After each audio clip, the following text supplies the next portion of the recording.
Simon Musella, je travaille chez Systématique au service du développement des entreprises et du coup, je suis content de pouvoir participer à cette plénière du groupe thématique logiciel libre pour pouvoir vous parler un peu de ce qui a marché dans vos interactions, en tout cas en ce qui concerne les PME du groupe thématique logiciel libre avec le code systématique.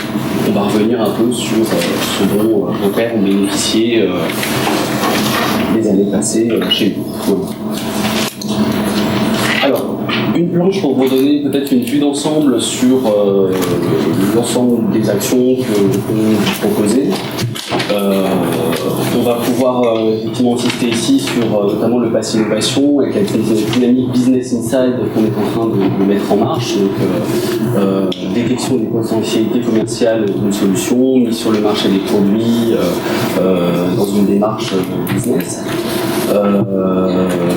En parlant de business également, on peut parler de la dynamique de networking qui va permettre de rencontrer des acheteurs, rencontrer des administrations, des DSI, notamment dans le cadre de rencontres d'affaires, d'une plateforme des achats innovants que l'on va mettre en route très prochainement et d'accompagnement individualisé. Sur le financement, effectivement, on a parlé tout à l'heure du label entreprise innovante. Donc, on vous donne la possibilité de pouvoir vous mettre en relation avec des investisseurs, dans le cadre notamment d'un accompagnement à la levée de fonds, voilà, ce genre de choses. Évidemment, on parle aussi d'international, aides à l'export, notamment au travers de missions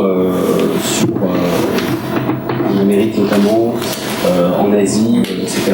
Voilà. Maintenant, on va parler un peu en montrant ces éléments issus d'une enquête annuelle que l'on fait, que l'on mène auprès de notre écosystème de PME, en espérant bien sûr que vous ayez répondu à cette enquête qui vise notamment à donner les besoins des PME de l'écosystème systématique. Voilà. Ce qu'on a relevé donc, pour les PME du GTLL, c'est notamment des besoins prioritaires, les relations de rencontre et le financement de l'activité. Donc, ce sont les PME du GTLL qui sont les plus nombreuses à solliciter de l'aide sur ces deux axes. On note aussi effectivement que les PME du logiciel libre demandent davantage d'aide sur les relations avec les investisseurs, sur l'aide à la levée de fonds. Ça concerne, en tout cas au vu de l'enquête, 25% des PME contre 10% sur les PME d'autres marchés. En termes d'export, on a parlé tout à l'heure de projets européens. Les PME du logiciel libre sont davantage tournées vers l'Europe, donc en termes de perspectives commerciales notamment, recherche de partenariats technologiques, recherche de partenariats commerciaux et accroissement du chiffre d'affaires. Enfin, on y revient, donc c'est effectivement la thématique des achats, les achats grand compte, administration et DSI, qui est fortement plébiscité par les PME du GTLL. Voilà. On organise effectivement 3 fois par an des rencontres d'affaires, le club Open Business, qui vise à mettre justement en relation les PME et les acheteurs, donc, issus de grands groupes, d'administration, voilà, de direction de système d'information. Et on a noté également à travers cette enquête que plus d'une PME sur deux a manifesté un intérêt pour la plateforme de mise en relation Solène, donc qui va être lancée très prochainement, Smart Sourcing for Innovation, contre 45% sur l'ensemble des marchés. C'est une plateforme qui va paraître en octobre et qui va permettre de mettre en relation en ligne les PME et les grands comptes, toujours dans les dynamiques achats. Voilà. Toujours en parlant des PME du logiciel libre, on va parler un peu des success stories qui ont marqué depuis la création du programme développement des entreprises en 2009, les PME du GTLL. Voilà. Ce sont des dispositifs auxquels les PME du GTLL ont bénéficié et qui se toujours dans une dynamique d'accroissement, de croissance pour nos PME.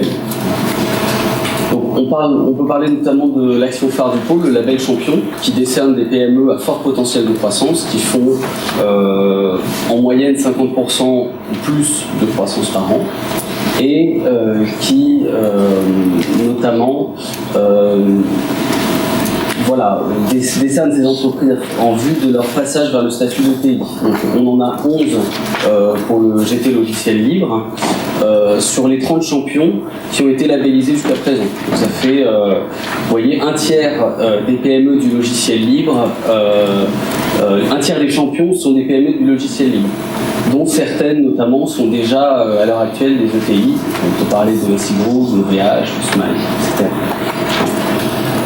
On a également des entreprises du GT logiciel libre qui ont bénéficié du label entreprise innovante du pôle, et également un certain nombre qui ont bénéficié de nos missions ciblées choisies en fonction de leur projet d'implantation sur différents marchés. Donc on en a 18 au total. On va enfin peut-être insister sur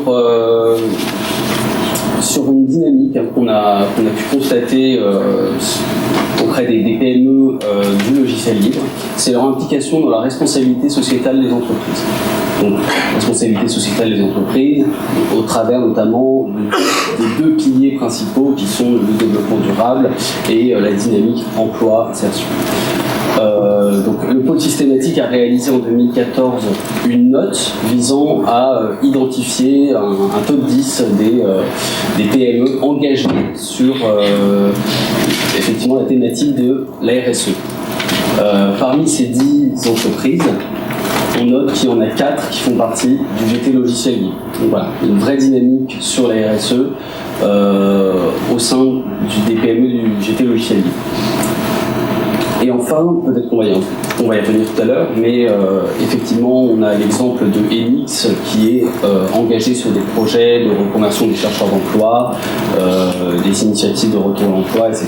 Donc je laisserai tout à l'heure la parole à Enix. Voilà. Et enfin, je vais conclure rapidement sur un bref focus sur la journée Ambition PME, qui aura lieu le 15 octobre.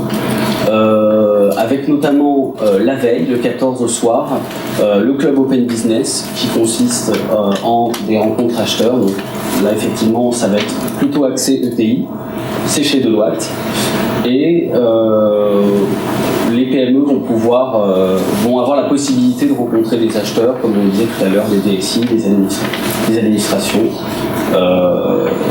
avec surtout des ETI qui sont conviés de l'autre côté.